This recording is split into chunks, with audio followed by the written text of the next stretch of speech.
Paws and Healing. Audio Prologue. Number 1 new release in parenting eBooks on children with disabilities. Audio Prologue. I gently pushed open the door and entered the well-furnished living room.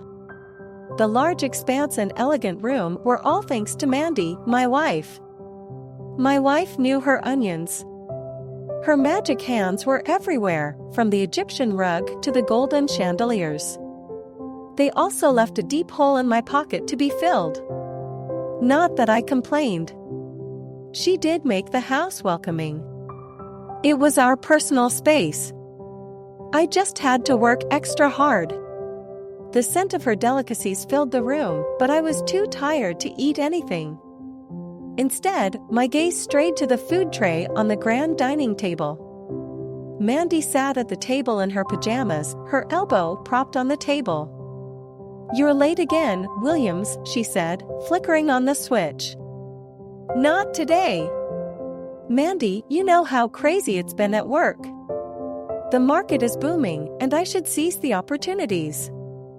Everyone is moving to Willowbrook for some reason." She glared at me, her fist balled. "Opportunities, Williams? What about the opportunity to be present for your family? Ethan misses you." "I miss you." My jaw tightened. I couldn't grasp why she didn't understand the sacrifices I made to provide for our family. The bills, the mortgage, the education, everything rested on my shoulders. She was a stay-at-home mom. Maybe that was the problem. "Look, I'm doing this for us, for Ethan's future," I insisted, trying desperately to keep the strain out of my voice. It was hard. Her nagging was becoming more and more injurious.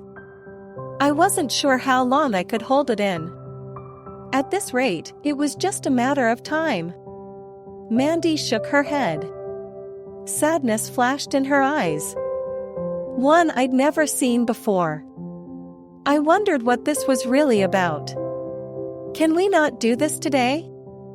I'm very exhausted." "No, Williams. Our son doesn't need a bigger house. We do not need more money. What that boy needs is his father." "Oh. It's because of our son." My shoulders tensed. "Stop complaining and just do your job, honey. I provide for the family. You keep the home running." "How is?"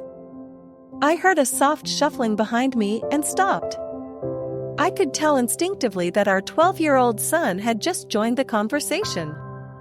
Ethan stood in the doorway. His eyes held a depth I struggled to comprehend. Something about him made my heart ache. But I dismissed that as the guilt I carried for his struggles with autism. "Hey, son," I waved before turning my attention to his mother. "We'll talk later." I approached Ethan, uncertain of how to connect with him. His eyes remained fixed on the floor, lost in his world. I reached out and ruffled his hair. He flinched, and I withdrew my hand. Mandy had tried to make me stay home and be with our autistic son. But how do I do that when we barely made enough to keep her lifestyle? "Hey, buddy," I tried again, despite it becoming awkward. What father didn't know what to do with his son? "Daddy has to work, all right. I'll stay home more once that's done. You take care, okay?" Ethan looked up, his eyes searching for something. But what? I couldn't decipher the emotions that swirled behind those wide brown eyes. A lump formed in my throat as I realized how distant I had become from my son. I turned to Mandy, who had a sad smile on her face. "Are you satisfied now?" Storming out, I felt a heart-wrenching pain clutch my chest. The night air did little to cool the heat of frustration and guilt that burned within. I questioned my choices, priorities, and inability to bridge the gap with Ethan. The lights blurred as I drove, and buildings and people blurred. It was like looking in the mirror at the blurred images my mind captured of my family. The good times I looked far-fetched and in the distance. It wasn't always this bad. When Ethan was born, he needed special attention, and I was there through it all.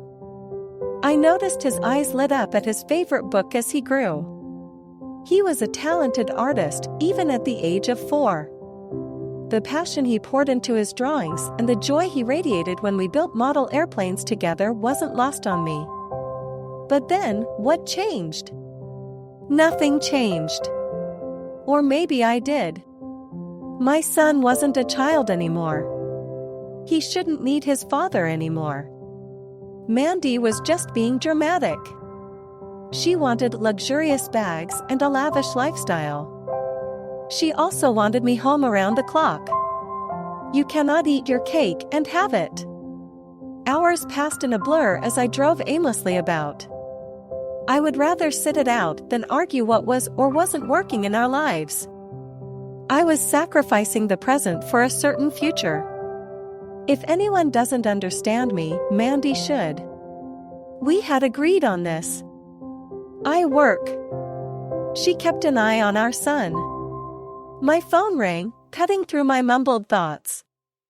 It was my wife. She probably already calmed down. Taking a deep breath, I picked up the call. Mandy, I just need some air. I'll be home soon. But it wasn't my wife on the other end of that call. It was my son. Daddy. Mom is sick. I don't know what to do. I stepped on the gas pedal, driving through the streets like a maniac. Up until this day, I had lived the perfect life. Mandy and I had a working relationship. Aside from the nagging, we cared about each other. But that night, my life took a worse turn. Healing Paws by Maria Barnett. Get your copy, follow the link.